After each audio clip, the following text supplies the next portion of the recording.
सुप्रभात बच्चों, आज हम आपकी पाठ्य पुस्तक हिंदी के पाठ 20 का अध्ययन करेंगे जिसका शीर्षक है पत्र लेखन। तो चलिए पाठ को पढ़ते हैं और जानते हैं पत्रों के विषय में क्या होते हैं, किस प्रकार से इनको लिखा जाता है। पाठ को शुरू करते हैं। अध्याय 20 पत्र लेखन। लिखित रचना। मनुष्य अपने मन के भावों को मौखिक तथा लिखित रूप में अभिव्यक्त करता है। लिखित रचना के प्रमुख रूप हैं श्रुत लेख, विविध प्रकार के प्रपत्र, पत्र लेखन, सरलार्थ, अनुच्छेद लेखन, कहानी लेखन, संवाद लेखन तथा निबंध लेखन। इस अध्याय में पत्र लेखन पर विचार किया जाएगा। तो ये हमारी लिखित रचना में आता है बच्चों, पत्र लेखन। पत्र लेखन सबसे पहले आवश्यकता तथा उपयोगिता को जानेंगे। पत्र दो हृदयों को जोड़ने वाले सेतु होते हैं। ये विचारों को दूसरों तक पहुंचाने का सबसे सरल एवं सुगम साधन है। पत्रों में मानव के मनोभाव एवं विचार अभिव्यक्त होते हैं। पत्रों के माध्यम से जितनी सरलता से हम अपने विचार दूसरों तक पहुंचा सकते हैं, उतना अन्य माध्यमों से नहीं। कई बार संकोचवश हम कोई बात किसी से कह नहीं पाते। ऐसी बातें लिखकर पत्र द्वारा आसानी से भेज सकते हैं। वर्तमान युग में पत्र जीवन का अभिन्न अंग माने जाते हैं। अब बच्चों, जो पत्र होते हैं ना, उसके द्वारा कई बार मनुष्य अपने मन के विचारों को एकदम से बोलकर प्रकट नहीं कर पाता, लेकिन पत्रों के द्वारा वो आसानी से, सुगमता से अपने विचारों को प्रकट कर सकता है। तो ये हमारा जो पत्र लेखन है ना, मनोभावों को, मन के भावों को प्रकट करने का सबसे सस्ता और सरल साधन है। इसके द्वारा हम आसानी से अपने मन के भावों को प्रकट कर सकते हैं। आजकल के जमाने में मोबाइल, इंटरनेट की सुविधा होने के बावजूद भी जो पत्र है अपना अलग ही स्थान रखते हैं। बहुत सारे पत्र ऐसे होते हैं जो हमें नौकरी का हमें आवेदन करना है तब हमें लिखने होते हैं। कई बार हमें शिकायत करनी होती है विभिन्न विभागों में, तब हम पत्रों की सहायता लेते हैं।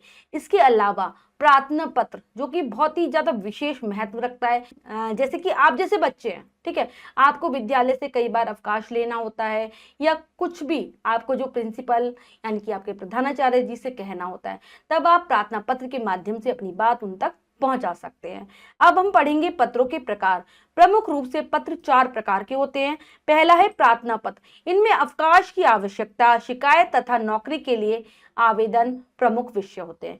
निजी पत्र, इनमें अपने संबंधियों तथा मित्रों आदि को लिखे जाने वाले पत्र आते हैं। ऐसे पत्रों में कुशलता के समाचार, निमंत्रण, बधाई संदेश व शोक संदेश प्रमुख होते हैं। व्यावसायिक पत्र में इनमें व्यापार संबंधी पत्र आते हैं जिन्हें व्यावसायिक पत्र कहते हैं।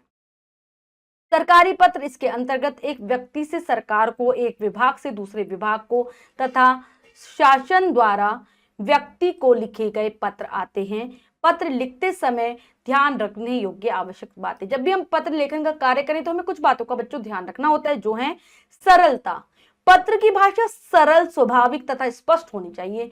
उलझी, अस्पष्ट तथा जटिल भाषा के प्रयोग से पत्र नीरस एवं प्रभावहीन बन जाते हैं। मतलब आसान भाषा का हम प्रयोग करें जिससे सामने वाला आसानी से हमारी बात को समझ सके। स्पष्टता होनी चाहिए और उसमें बनावटीपन ना हो, क्योंकि जटिल भाषा का अगर हम प्रयोग करेंगे तो पत्र पढ़ने का मन ही नहीं करेगा जो पढ़ने वाला है उसका।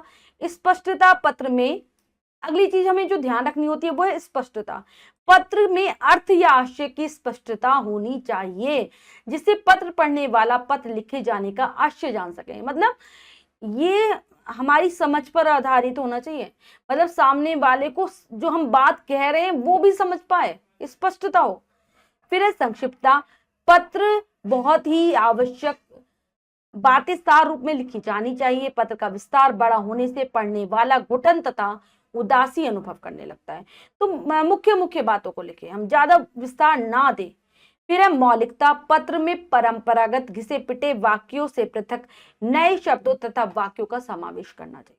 जो पुराने, हम बहुत समय से जिन वाक्यों का प्रयोग करते आ रहे हैं उनको ना करें, कुछ नए शब्दों को लाए अपने पत्र में, जिससे कि जो पढ़ने वाला है उसको भी उस पत्र को पढ़ने में रोचकता उत्पन्न हो, मौलिकता हो, यानी कि आपका स्वयं अपनी समझ के हिसाब से आपने उस पत्र को लिखा हो। और अब आता है पत्र के अंग। सामान्यतः पत्र के निम्नलिखित अंग होते हैं: स्थान व तिथि, संबोधन, अभिवादन, विषय वस्तु, समाप्ति, हस्ताक्षर, पूर्व शब्दावली, हस्ताक्षर, पता। ये हमारे अंग है पत्र के। जिन्हें पत्र लिखा जाना है उन्हें किस प्रकार के संबोधन, अभिवादन तथा अंत के शब्द लिखे जाने चाहिए, इसके परिचय हेतु नीचे दी गई तालिका को ध्यानपूर्वक पढ़िए। तो यहाँ तालिका दी गई है पत्र लेखन में प्रयोग किए जाने वाले उपयुक्त संबोधन तथा अभिवादन की। पढ़ेंगे कि किस प्रकार से हम लिखते हैं। पत्र लेखक, पत्र प्राप्तकर्ता, संबोधन, अभिवादन और समाप्ति निर्देश है। यहाँ पर पहला है पुत्र। पुत्र लिख रहा है किसको? पिता को लिख रहा है। पूज्य पिताजी संबोधन होगा, सादर प्रणाम अभिवादन और आपका आज्ञाकारी पुत्र, यह है समाप्ति जब हम पत्र की करते हैं। ऐसे पिता अगर पुत्र को लिख रहा है, प्रिय पुत्र दीर्घायु हो, तुम्हारा शुभाकांक्षी। मित्र अपने मित्र को लिख रहा है, प्रियवर नमस्ते, और अंत करेगा क्या कहकर? तुम्हारा मित्र। शिष्य लिख रहा है अपने गुरु को, तो कैसे लिखेगा? पूज्यवर सादर प्रणाम आपका स्नेहाकांक्षी। और गुरु अगर लिख रहा है शिष्य को तो कैसे लिखेगा? क्या कहेगा वो शिष्य को? गुरु अगर लिख रहा है शिष्य को बच्चों, आयुष्मान, शुभाशीष, तुम्हारा शुभेच्छु, समाप्ति करेगा जब। अपरिचित व्यक्ति को अगर हमें पत्र लिखना हो और दूसरा भी तुम्हें नहीं जानता, अपरिचित है वो भी, तो प्रिय बंधु, सादर प्रणाम और अपना नाम लिखेंगे समाप्ति में। पुत्र अगर किसको लिख रहा है? माता को लिख रहा है, पूजनीय माताजी सादर प्रणाम आपका दुलारा। छोटा भाई अपने बड़े भाई को लिख रहा है, आदरणीय भैया सादर प्रणाम आपका अनुज। ऐसे ही छोटी बहन अपनी बड़ी बहन को लिख रही है, आदरणीय दीदी सादर प्रणाम आपकी प्यारी बहन। और ग्राहक विक्रेता को लिख रहा है, मान्यवर सादर प्रणाम भवदीय या फिर भवदिया। प्रार्थी अधिकारी को लिख रहा है, मान्यवर, अधिकारी को लिखेंगे तो मान्यवर, सादर प्रणाम प्रार्थी या फिर भवदिया आता है अंत में समाप्ति में। अब यहाँ पर बच्चों पत्रों के कुछ नमूने दिए जा रहे हैं, इनको पढ़ते हैं, जो कि है निजी या व्यक्तिगत पत्रों के नमूने। निजी यानी कि जो हम अपने सगे संबंधियों, मित्रों, रिश्तेदारों को लिखते हैं, वो है हमारे निजी या व्यक्तिगत पत्र। तो पहला है परीक्षा की तैयारी के विषय में मित्र से सलाह हेतु पत्र। आपकी परीक्षा आने वाली है, ठीक है, आप उनकी तैयारी कर रहे हो, तो आप अपने मित्र से सलाह ले रहे हो कि मैं कैसे तैयारी करूं, उस विषय में है ये। सबसे पहले आपका पता आता है ऊपर, पत्र लिखने वाले का पता है ये, 57 गांधी रोड फैजाबाद। दिनांक, जिस तारीख को आप पत्र लिख रहे हैं वो दिनांक और वो सन डाल देंगे। अबे प्रिय मित्र सार्थक, सप्रेम नमस्ते। मित्रवर, मैं यहाँ भली प्रकार से हूँ और आशा करता हूँ कि तुम भी सपरिवार भली प्रकार होंगे।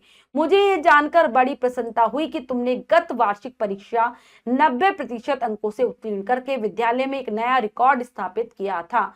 मुझे आशा है कि आगामी वर्ष भी तुम अच्छे अंक प्राप्त करोगे। मित्रवर, तुम्हारी तरह मैं भी अच्छे अंक प्राप्त करने के लिए कड़ी मेहनत कर रहा हूँ। इस विषय में मैं तुम्हारा सुझाव चाहता हूँ कि परीक्षा की तैयारी किस प्रकार करूँ। आशा है कि तुम मुझे पत्र द्वारा अच्छे अंक प्राप्त करने का नुस्खा अवश्य बताओगे। मेरी ओर से पूज्य माता पिताजी को साधारण चरण स्पर्श, यानी कि अपने मित्र के मम्मी पापा को वो नमस्ते कर रहा है, यानी कि वो अपने मित्र के मम्मी पापा के चरण स्पर्श कर रहा है, पैर छूने के लिए लिख रहा है। अगर आप अपने मित्र के मम्मी पापा को चाचा चाची या कुछ और अंकल आंटी कहकर बुलाते हो तो आप वो भी लिख सकते हो। मेरी ओर से पूज्य अंकल आंटी जी को साधारण चरण स्पर्श, वो भी ठीक रहेगा। तुम्हारा अभिन्न मित्र दिवाकर नाम आ जाएगा, ठीक है।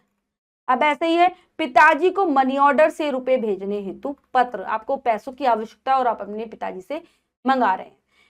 आर्य पब्लिक स्कूल, पहले आपका पता, फरीदाबाद। दिनांक, जिस तारीख को आप पत्र लिख रहे हैं वो तारीख और सन। पूज्य पिताजी साधारण चरण स्पर्श, संबोधन अभिवादन। बहुत दिनों से आपका कोई पत्र नहीं आया, मैं भी परीक्षाओं की तैयारी में व्यस्त रहने के कारण पत्र नहीं लिख सका। अब परीक्षाएं समाप्त हो चुकी हैं और परीक्षा परिणाम भी निकल आया है। प्रतिवर्ष की भांति इस वर्ष भी मैं कक्षा में प्रथम आया हूँ। नए वर्ष का नया शिक्षा सत्र प्रारंभ हो गया है, अतः इस मास खर्च अधिक होगा। आगे क्या है, नई कक्षा की पुस्तकें व कापियां लेनी होंगी। इसके अतिरिक्त नई यूनिफॉर्म तथा फीस के लिए भी रुपयों की आवश्यकता होगी। आप मुझे इस मास अतिरिक्त धनराशि के रूप में कम से कम 400 रुपए मनी ऑर्डर द्वारा भेज दें। शेष कुशल, पूज्य माता जी को चरण स्पर्श, आपका प्यारा पुत्र अतुल। ठीक है, इस प्रकार से आप लिखेंगे। तो बच्चों हमने ये पढ़े 2 पत्र, व्यक्तिगत और निजी पत्र जो थे। अब इसके बाद अगला पत्र है अपने मित्र को उसके जन्म दिवस पर बधाई के लिए पत्र। आपके मित्र का जन्मदिन है और आप जा नहीं पा रहे हैं, लेकिन आप बधाई संदेश भेज रहे हैं, तो उसके लिए आप पत्र लिख रहे हैं। ये हो गया। इसके अलावा है हमारा मित्र को परीक्षा में प्रथम स्थान प्राप्त करने पर बधाई पत्र। आपके मित्र ने परीक्षा में पहला स्थान पाया, उसके लिए आप उसको बधाई दे रहे हैं, तो वो पत्र है। अब आता है प्रार्थना पत्र, अवकाश के लिए प्रार्थना पत्र। ठीक है, प्रार्थना पत्र आ रहे हैं जो कि हम विद्यालयों में लिखते हैं। सेवा में श्रीमान प्रधानाध्यापक ji, pink city modern public school Jaipur. तो बच्चों प्रार्थना पत्र में हमेशा सबसे ऊपर सेवा में, उसके बाद क्या आता है श्रीमान प्रधानाध्यापक जी या फिर श्रीमान प्रधानाचार्य जी, और महिलाएं तो प्रधानाचार्य जी आएगा। ठीक है, फिर आपके स्कूल का नाम आ जाएगा, जहां पर स्कूल है वो आ जाएगा, फिर महोदय, और महिलाएं तो महोदया। ठीक है, सभी ने निवेदन है कि मुझे आज घर पर बहुत आवश्यक कार्य है, इस कारण मैं आज और कल 2 दिन विद्यालय में उपस्थित होने में असमर्थ हूं। और अगर आप बीमार हो गए तो क्या कहोगे, सभी ने निवेदन है कि मुझे कल रात से तीव्र ज्वर है या फिर तेज बुखार है, इस कारण मैं विद्यालय आने में असमर्थ हूं, आपसे निवेदन है कि आप मुझे 2 दिन का अवकाश प्रदान करें। बाकी का वैसे ही रहता है। ठीक है, जैसे आते हैं आपसे प्रार्थना है कि मुझे 2 दिन, दिनांक से दिनांक तक, जो जिस तारीख से जिस तारीख तक का आपको अवकाश चाहिए वो डालेंगे, का अवकाश प्रदान करने की कृपा करें, धन्यवाद। ये जरूर आता है बच्चों पत्र में, जो प्रार्थना पत्र होते हैं धन्यवाद जरूर आता है उसमें। आपका आज्ञाकारी शिष्य, और कोई लड़की है तो आपकी आज्ञाकारिणी शिष्या प्रवीण भाटिया, यहाँ पर नाम आता है। फिर आती है कक्षा 7 ब क्रमांक 16, आपकी कक्षा और आपका अनुक्रमांक यानी कि आपका रोल नंबर। ठीक है, और फिर दिनांक, जिस तारीख को आप पत्र लिख रहे हैं। ये हो गया हमारा प्रार्थना पत्र। ऐसे ही अगला है आर्थिक सहायता प्राप्त करने हेतु प्रधानाचार्य को प्रार्थना पत्र। इसको आप ध्यान से पढ़ लेंगे।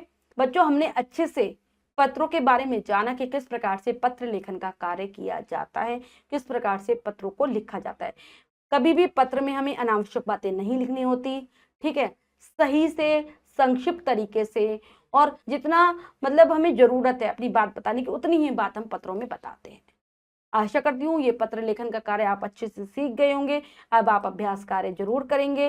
पहला प्रश्न है लघु उत्तरीय प्रश्न। लघु उत्तरीय प्रश्न में जितने प्रश्न हैं उनका उत्तर आप स्वयं देंगे सुंदर अक्षरों में अपनी अभ्यास पुस्तिका में।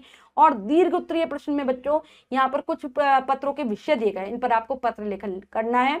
तो मैं ये विषय पढ़ देती हूँ, लेखन का कार्य आपको अभ्यास पुस्तिका में ही करना है।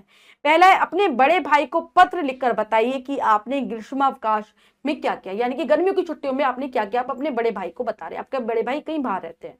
फिर अपने चचेरे भाई को परीक्षा में सफलता के लिए बधाई दीजिए। आपका जो चचेरा भाई है यानी कि आपका कजन, परीक्षा में उसने अच्छे नंबर प्राप्त किए हैं, तो उसके लिए वो सफल हुआ है, तो उसके लिए आप एक बधाई पत्र दे रहे हैं। अपने पिताजी को एक पत्र लिखिए जिसमें उनकी बीमारी पर चिंता प्रकट की गई हो। मतलब आपके पिताजी बीमार हैं और आप पत्र के माध्यम से अपनी कि आपको कितनी परेशानी हुई है बात सुनकर, कितनी चिंता हुई आपको अपने पिताजी की, उसके बारे में आप अपनी चिंता को पत्र के माध्यम से प्रकट कर रहे हैं। अपने प्रधानाचार्य को एक प्रार्थना पत्र शुल्क मुक्ति के लिए लिखिए। आप अपनी फीस माफ करवाना चाहते हैं, उसकी मुक्ति के लिए आप प्रधानाचार्य जी से प्रार्थना करेंगे, उसके लिए प्रार्थना पत्र आपको लिखना है। तो बच्चों हमने पाठ को बहुत अच्छे से समझकर पढ़ा और अभ्यास कार्य को भी समझने की कोशिश की कि किस प्रकार से किया जाना है। आशा करती हूँ ये पाठ आप बहुत अच्छे से समझ गए होंगे।